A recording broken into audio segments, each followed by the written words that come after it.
कानपुर में हम जीतेंगे, पूरी उम्मीद है हम लोगों को। हालांकि इन्होंने जो जिस प्रकार से मंत्री बनाया उनको, ये मैं समझता हूँ किसी भी दृष्टिकोण से उचित नहीं कहा जा सकता। कानून क्या कहता है क्या नहीं कहता है, आप मॉडल कोड ऑफ कंडक्ट लगाते हो, एक मंत्री को आप डाक बंगलों में सेक्रेटरी में ठहरने के लिए भी अलाउ नहीं करते हैं, गाड़ी अलाउ नहीं करते हैं।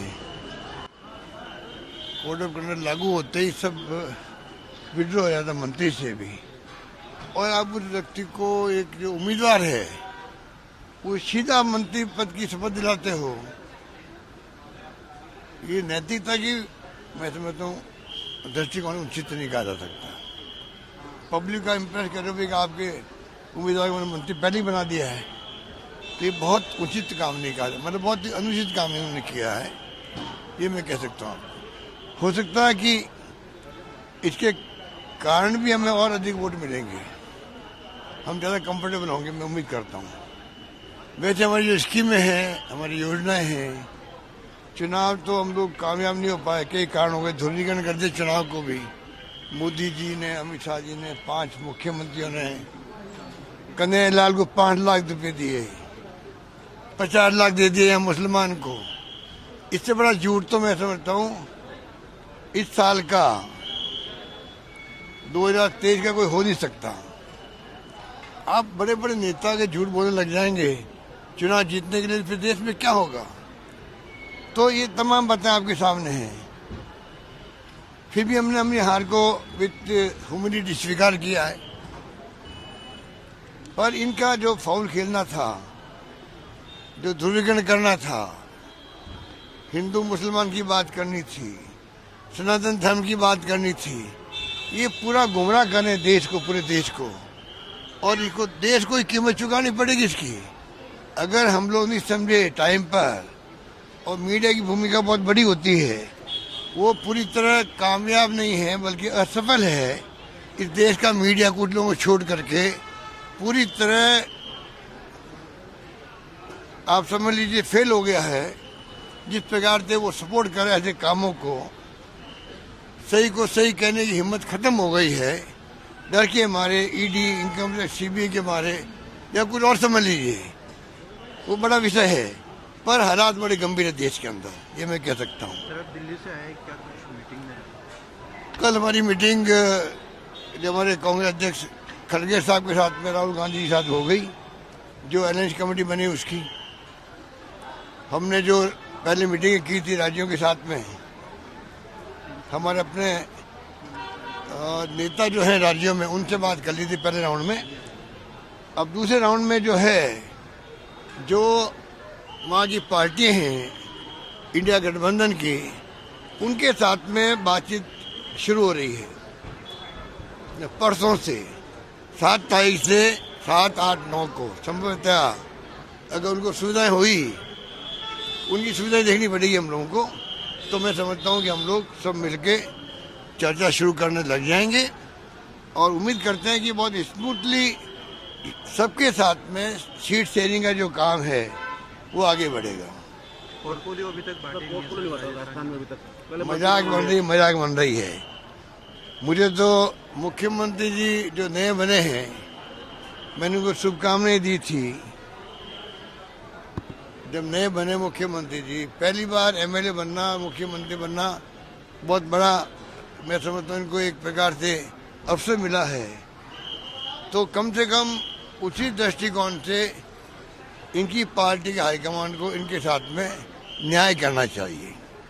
मुख्यमंत्री बना दिया एक बात है, पर जिस प्रकार से व्यवहार हो रहा है, हर चीज़ को आप रिमोट कंट्रोल से चला रहे हो, चीफ सेक्रेटरी हो, डीजी पुलिस का वीआरएस ले लिया, वो तो बहुत भले आदमी थे, उन्होंने ले लिया, वीआरएस ले लिया, वरना वो 8-9 महीने और रहते अब यहाँ पर।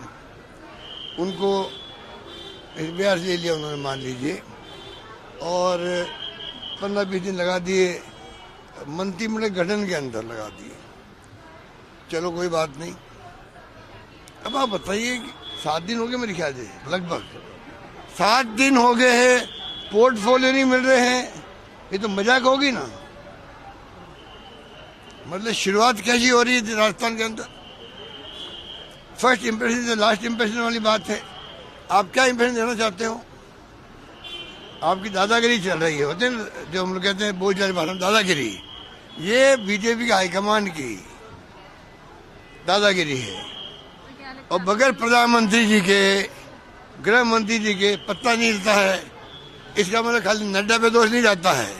इसका मतलब नंबर 1, नंबर 2 प्रधानमंत्री नरेंद्र मोदी जी और दूसरे अमित शाह जी, दोनों दोषी है जिन्होंने राजस्थान की दुर्गति कर दी है। आज 3 तारीख को परिणाम आ गए थे। 3 परिणाम आ गए थे और आज तारीख क्या हो गई है बता दीजिए। 1 महीना हो गया, ज्यादा हो गया। आप बताइए क्या मजाक नहीं है ये? जनता क्या सोच रही होगी? पोर्टफोलियो नहीं मिल रहे लोगों को। मंत्रियों की दुर्गति हो रही है।